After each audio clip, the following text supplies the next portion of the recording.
Hello friends, നമ്മളിന്ന് ഷമാം ജ്യൂസാണ് തയ്യാറാക്കുന്നത്. ചാനൽ സബ്സ്ക്രൈബ് ചെയ്ത് എല്ലാ കൂട്ടുകാരും ചാനൽ ഒന്ന് സബ്സ്ക്രൈബ് ചെയ്യാം.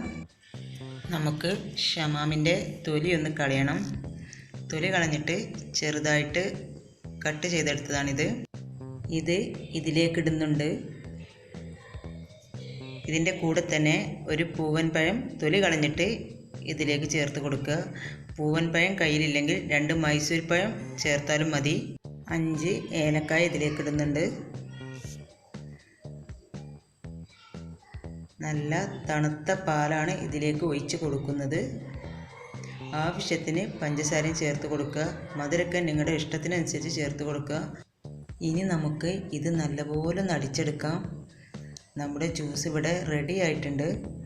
അപ്പോൾ എല്ലാവരും ട്രൈ ചെയ്ത് നോക്കുക. വളരെ ടേസ്റ്റി ആയിട്ടുള്ള ജ്യൂസ് തന്നെയാണിത്. വീഡിയോ ഇഷ്ടപ്പെട്ടാൽ ലൈക്ക് ചെയ്യുക. ചാനൽ സബ്സ്ക്രൈബ് ചെയ്യാത്ത എല്ലാ കൂട്ടുകാരും ചാനലൊന്ന് സബ്സ്ക്രൈബ് ചെയ്യുക.